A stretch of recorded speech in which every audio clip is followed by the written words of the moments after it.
আমার মনে হয় এই সময়টা বাংলাদেশের যে কোনো নিউজ পোর্টালে কাজ করতে থাকা সাংবাদিকদের জন্য খুবই আনন্দের একটা সময়, কারণ ইভেন্টের কোনো অভাব দেখতে পাচ্ছি না আমি। প্রথমে আমরা দেখতে পাচ্ছি যে বাংলাদেশের ক্রিকেট ম্যাচ গেছে, কয়েকদিন আগে গেছে হচ্ছে T20 ওয়ার্ল্ড কাপ, এবং এরপরেই একেবারে একই সাথে শুরু হয়ে গেল ভূমিকম্প,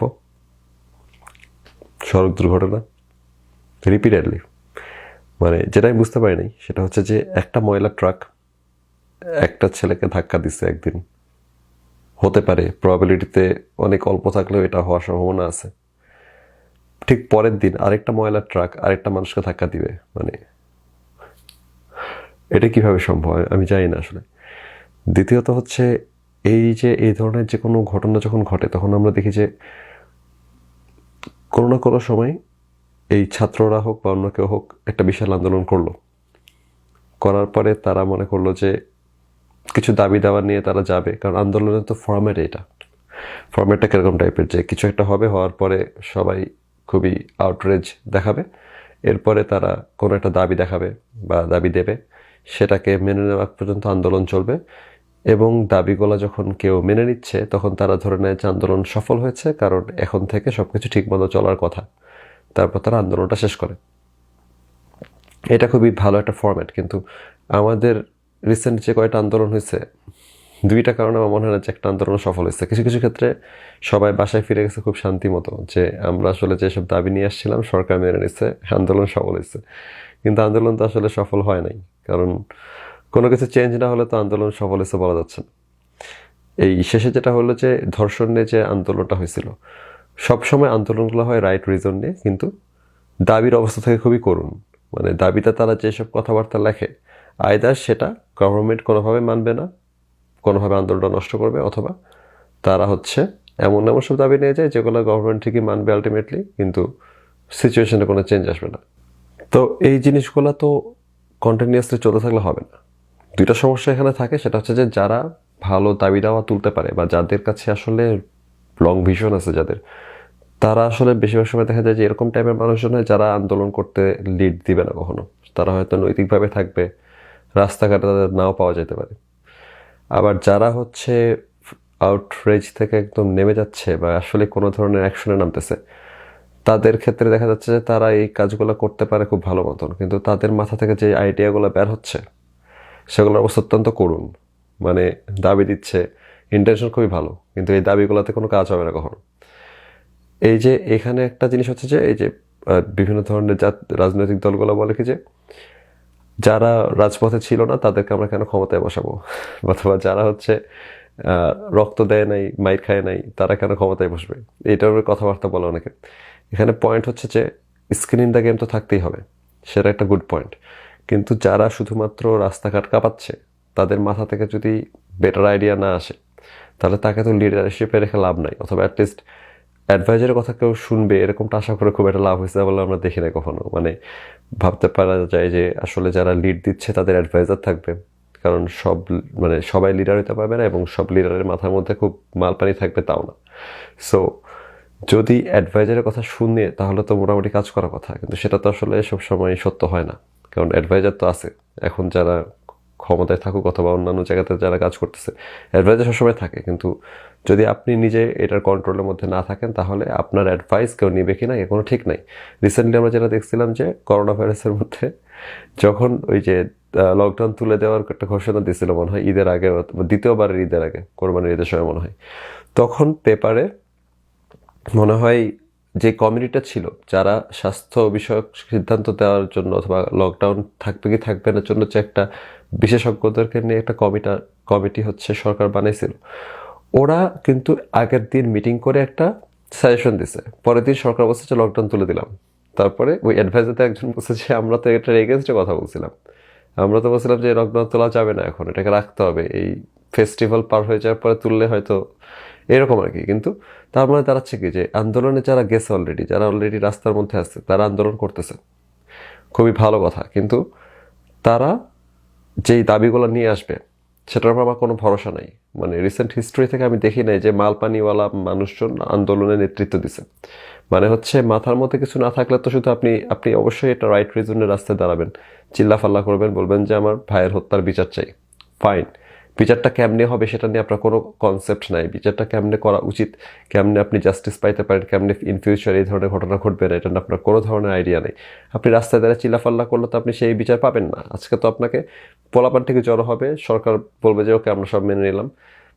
3 দিন পরে আপনার হয়তো কোনো ফ্রেন্ড মারা যাচ্ছে না, অন্য কোথাও অন্য কেউ সিমিলার সিচুয়েশনে পড়তেছে। তাহলে লাভটা কী হলো? মানে পুরো মুভমেন্টের উদ্দেশ্য তো এটা, যাতে এই ধরনের ঘটনার রিপিটেশন না হয়। কারণ যেটা আমরা হারাই ফেলছি সেটা হারাই ফেলছি, সেটা একটা ব্যাপার। জাস্টিস হবে অলরেডি। মানে এই ড্রাইভার, এই হেল্পার, এরা হয়তো বিশাল একটা পানিশমেন্টের সামনে দাঁড়াবে, কিন্তু সেটা তো আসলে খুবই শর্ট টার্ম জিনিস, এটা তো অলরেডি হতোই। এই পুরা মুভমেন্ট, এতগুলা মানুষ যে রাস্তায় যাইতেছে, এটার আসলে কারণ তো এটা হওয়ার কথা না যে একটা হেল্পারকে শাস্তি দেওয়ার জন্য সবাই মিলে এই কাজটা করতেছে। এরকম তো হওয়ার কথা না, এটা তো রিপিটেশন ঠেকানোর জন্য হওয়ার কথা। সেটা যদি উদ্দেশ্য হয় তাহলে মাথায় মালপানি ছাড়া মানুষজনকে লিডারশিপ থেকে সরাইতে হবে। এবং আমি কখনোই ট্রাস্ট করি না যে যারা আসলে জনমত তুলতে পারছে, যারা মোটামুটি একটা মুভমেন্ট দাঁড়ায় যাওয়ার পরে যারা লিড দিচ্ছে, মানে যাদেরকে মানুষের মধ্যে দেখতে পারবেন যে কথা বলতেছে, অথবা কোনো জায়গাতে যদি সরকার ডাকে যে আসলে আমরা মিটিং করি, তখন যে লোকগুলো যাচ্ছে ধরে রাখতে পারেন যে এরা সবচেয়ে বেশি মানে স্থূল বুদ্ধি সম্পন্ন লোক। এটা হচ্ছে বাই ডিফল্ট আমার মাথায় এখন থেকে এরকম টাইপের একটা স্টেরিওটাইপ এসে গজাইছে। কারণ যারা রাজপথে নেতৃত্ব দেয় তাদের মধ্যে আমি কখনো কোনো বিচক্ষণতা দেখি নাই, তাদের মধ্যে কোনো আমি চিকন বুদ্ধি দেখি নাই যে একটা দাবিকে তারা ঠিক মতো রাইট ডাউন করে নিয়ে যাবে। সো এই ক্ষেত্রে যদি ফাইনালি আরও একটা আন্দোলন হচ্ছে, গত 5 বছরের মধ্যে অনেকগুলো হইল, এই ক্ষেত্রে একটা ক্ষেত্রে যদি আপনারা যেই কমিটির সাথে শেষ পর্যন্ত সরকার বসে, যেই লোকজনের সাথে শেষ পর্যন্ত যারা বসে এবং যারা আসলে নিজেদেরকে শুধু কোট আনকোট বলতে চায় যে আমরা আমরা সাধারণ মানুষ, আমরা লিডার না, আমরা শুধু প্রতিনিধিত্ব করতেছি, এইসব বলতে বলতে থাকুক অথবা যেটাই বলুক না কেন, এটা যেভাবে কোট করার চেষ্টা করেন তারা আলটিমেটলি লিডারশিপ করতেছে ওইখানে, কারণ তাদের সাথে বসে সিদ্ধান্ত নেওয়া হয় শেষ পর্যন্ত। এই যে যারা যাবে ভিতরে বা যারা কোথাও কথা বলতে বসবে, যারা আন্দোলনটা শেষ করতেছে অথবা মাঝখানে অ্যাক্টিভ আছে, এদের মধ্যে যাতে এই ধরনের রাজপথ কাঁপানো লোকের আমাদের দরকার নাই এখন আসলে। রাজপথ এমনিতেই কাঁপবে, কিন্তু ওই লোকগুলো যেন ভিতরে যে কথা বলতে না পারে, যাদের মাথার মধ্যে কিচ্ছু নাই, যারা জানে না তারা কি বলতেছে, যারা জানে না যে কি করা উচিত অথবা কি করলে তারা একটা বেটার সলিউশন পাবে। সো এটা হচ্ছে অ্যাসেসমেন্ট, কারণ আমার তো ওইখানে সরাসরি কোনো ধরনের কানেকশন নেই। কিন্তু আলটিমেটলি কী হবে আমরা সবাই জানি, খুবই ভালো ইন্টেনশনওয়ালা, খুবই রক্ত গরম করা কিছু পোলাপান কাপায় আন্দোলন করবে। তাদের সাথে কোনো একটা পক্ষ যাদের প্রতি তারা খ্যাপা বসবে, কথাবার্তা হবে, তারা দাবি দিবে, দাবি একটু এদিক ওদিক করে মানা হবে, কোনো কিছু চেঞ্জ হবে না। কারণ ডমিনো ইফেক্টওয়ালা কোনো নেতা আমরা পাই নাই, বা যারা হচ্ছে চিন্তা করতে পারে তাদেরকে ওখানে ঢুকতে দেওয়া হবে না, কারণ তারা তো আসলে গলাফাটা আন্দোলন করে নাই। বাট অ্যাজ এ ওয়ান আমাদেরকে তো এরকম একটা কমিটি না হোক, অ্যাটলিস্ট যারা মুভমেন্টের সাথে যুক্ত আছে কম বেশি সক্রিয়ভাবে হোক নিষ্ক্রিয়ভাবে হোক, তাদেরকে কিন্তু ইউটিলাইজ করার ব্যবস্থাটা এই যারা এখন রাজপথ কাঁপাচ্ছে তাদেরকে করতে হবে। তাদের মধ্যে এই ধরনের ইগো থাকলে চলবে না যে আমরা রাস্তায় নামছি, অমুক বাসায় বসে আছে, বাসায় বসে থাকুক। ধরা যাক কলেজ স্টুডেন্টদের মধ্যে এটা খুব পার্সোনাল, যারা বাসায় বসে আছে থাকুক, কিন্তু অ্যাটলিস্ট যাতে সামগ্রিকভাবে একটা থিঙ্কিং প্রসেসটাকে যাতে অ্যালাইন করা যায়। একটা গুগল ফর্ম খুলতে তো সমস্যা নেই, যেখানে আসলে কী দাবি হওয়া উচিত সেটা সবাই যেন লিখে পাঠায় এবং তাদের জাজমেন্ট থেকে বেস্টটা যেন তারা লিখে পাঠায়। এই যে এরপরে যখন 30,000 40,000টার মতো দাবি আসবে, সেটা সর্ট আউট করার জন্য একটা টিম বানানো হোক, 50 জনের একটা টিম থাকুক। তারা হচ্ছে গুগল ফর্ম থেকে আসা আইডিয়াগুলোকে দেখবে এবং তারা বোঝার চেষ্টা করবে যে কোন আইডিয়াটা তাদের নেওয়া উচিত, কোন 5টা দাবি তাদের রাখা উচিত। এক্ষেত্রে সবচেয়ে ইম্পর্টেন্ট ব্যাপার হচ্ছে যে দাবি বলাই যায় যে সবাই লাইসেন্স রেজিস্ট্রেশন ছাড়া বের হলে 100 বছরের জেল। এটা বলে তো লাভ নাই, এভাবে আমাদের দেশ কাজ করে না, এটা আমরা সবাই জানি। সো যদি আপনি চান যে বাংলাদেশে কোনো ড্রাইভার রাস্তায় নামবে, কিন্তু তার থাকতে হবে ড্রাইভিং লাইসেন্স এবং গাড়ির কাগজপত্র ঠিক থাকতে হবে, এবং সে যে লাইসেন্স ঠিক থাকলে যে সে ঠিক মতো গাড়ি চালাইছে কিনা, তার আগে কোনো ব্যাড রেকর্ড আছে কিনা, এগুলো যে দেখতে হবে। এই ক্ষেত্রে যদি আপনি শুধুমাত্র কাগজে কলমে আইনটাকে 100 বছর বানায় রাখেন, তাহলে কিন্তু খুব বেশি চেঞ্জ আসবে না। যদি আপনার এই ধরনের সোসাইটি, যে কোনো সোসাইটির মতন করে সেই ধরনের আইন বানাতে হয় যাতে সে চাইলেও আইন ভাঙতে না পারে। যেমন ধরা যাক যে আপনি যদি প্রত্যেকটা বাংলাদেশে যে ধরনের আইনগুলো কাজ করে সেটা হচ্ছে ভোক্তা অধিকার আইন ধরনের জিনিস কাজ করে। আপনি এখানে ধর্ষকের শাস্তি হচ্ছে 100 বছর বানাইলে ধর্ষণ কমে যাবে না, অ্যাক্সিডেন্টের শাস্তি হচ্ছে 300 বছর বানালে অ্যাক্সিডেন্ট কমে যাবে না। কিন্তু ভোক্তা অধিকার আইন খুব ভালো মতন কাজ করা শুরু করছিল, তার কারণ হচ্ছে যে মামলাটা করতেছে যে ভোক্তা, সে একটা ক্যাশব্যাক পায়। তো আপনার খুব চারপাশে খুবই আগ্রহী মানে আইন শৃঙ্খলার ধরে রাখার মতন লোকজন গজায় ওঠে, কারণ তার তো লাভ আছে।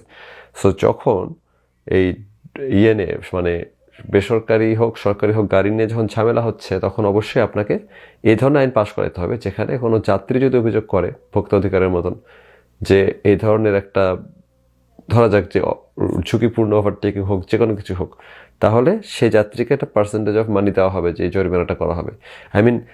কথা হচ্ছে যে যেখানে মানুষের আইন শৃঙ্খলার প্রতি কোনো শ্রদ্ধা নাই বা আইন শৃঙ্খলার ব্যবস্থা কাজ করতেছে না, সেখানে আপনাকে এই ধরনের ব্যাকআপ প্ল্যান তো বানাইতে হবে যেখানে আসলে একটাকে চেক দিয়ে রাখবে। ভোক্তা অধিকার কাজ করে এই কারণে, কারণ ভোক্তা চেষ্টা করে যে ওর নিজে টাকা পয়সা ফেরত পাবে, সেজন্য মামলাটা করার জন্য প্যারাটা নাই। এখন যদি আপনি বলেন যে পুলিশ সার্জেন্টের জন্য যদি আপনি সুবিধাটা যেটা রাখছেন, যেটা অলরেডি মনে আছে, যে যদি আপনি কোনো ধরনের আইন ভেঙে যাইতেছিলেন, আপনাকে যদি কোনো সার্জেন্ট ধরে মামলা দেয়, ওটার পার্সেন্টেজ পাওয়া যাবে, সার্জেন্ট খেতে হবে, এরকম হয় আছে, অথবা গতবারের সময় এরকম প্রস্তাব তোলা হয়েছিল। বাট স্টিল সেটা তো সেই একই ব্যাপার হয়ে গেল যে সার্জেন্ট আর ড্রাইভারের ডিল হলে তো হবে না। পিপলকে ইনক্লুড করার মতন কোনো একটা দাবি করতে হবে যে আমরা এই টাইপের একটা আইন চাই, যে আইনটার কারণে পিপল ইনক্লুডেড থাকবে এমনভাবে, এমন অ্যাক্টিভলি, যাতে চাইলেও কেউ এটা ব্রেক করতে না পারে, কারণ ওই ক্ষমতাটুকু ওদেরকে দিতে হবে। এবং এটাকে এমনভাবে পিক করতে হবে যেন হচ্ছে এই শাহজাহান খানের দল বা যারা এখন আছে আর কি সড়ক এই শ্রমিকদের যারা হচ্ছে ট্রান্সপোর্টেশন শ্রমিক, তাদের লিডিং যারা দিচ্ছে সিবিএ, এরা অথবা সরকার কেউ যাতে বুঝতে না পারে যে এই জিনিসটার লং টার্ম ইফেক্ট কী হইতে পারে, যাতে তারা বুঝতে অবশ্যই তারা কিছুটা হলেও পারবে, বাট ওই ধরনের যাতে রিয়াক্ট করার সুযোগ না পায়। যে আপনি যদি এমন একটা দাবি করেন যে কোনো জায়গাতে অ্যাক্সিডেন্ট হলে ড্রাইভারের সাথে সাথে ফাঁসি দিতে হবে, ড্রাইভার তো অবশ্যই মানবে না, বলবে যে কেন, পথচারী ভুল হইতে পারে, আমরা কেন মানব। সো এই যে চিকন বুদ্ধির কাজগুলো আছে, যে আপনাকে এমন একটি স্পেসিফিক দাবি বের করতে হবে, এইটা তো করার চেষ্টা আমি কারোর মধ্যে দেখি নাই। গত কয়েকটা আন্দোলন তো প্রচণ্ড রকম হতাশ করছে যে এইভাবে করলে তো আসলে লাভ নেই। সো এগুলো নিয়ে আসলে চিন্তা ভাবনা করার জন্য সবচেয়ে ভালো উপায় হচ্ছে যে সম্মিলিত মস্তিষ্ক কাজে লাগানো। যে 5 লাখ যদি মানুষ থাকে কলেজে ছাত্র এই মুহূর্তে, প্রত্যেককে গুগল ফর্ম ফিল আপ করতে বলেন, ইন্টারনেট আসতে হাতের কাছে, সবার বুদ্ধি নিলে দেখা যাবে যে সুন্দর 5টা দাবি বের হবে। এবং অবশ্যই সেখানে বলতে হবে যে তারা কেন এই দাবিটা করতেছে। এমন হতে পারে যে আপনি বলতেছেন কি যে আমাদের দাবি হচ্ছে ড্রাইভাররা গলার মধ্যে একটা লকেট পরে বের হবে, যেটা মেক্স নো সেন্স, কিন্তু হতে পারে তার ব্যাখ্যাতে বলা আছে যে লকেট পড়লে অমুক হবে, অমুক হলে তমুক হবে, তমুক হলে তমুক হবে, তমুক হলে চমক হবে, এবং এইভাবে আমরা অ্যাক্সিডেন্ট বন্ধ করতে পারবো। এই টাইপের জিনিসগুলো হচ্ছে কাজ করে ডমিনো ইফেক্টে। তো এই ধরনের আইডিয়া তো নিঃসন্দেহে যারা রাজপথ কাঁপাচ্ছে 5-6 জনের মাথায় আসবে না, শেষ পর্যন্ত দেখবেন যে ওই 10 জনই ঢুকছে কথা বলতে। ওই 10 জনের মাথা থেকে যে এরকম সুপার আইডিয়া আসবে সেটা আমার মনে হয় না।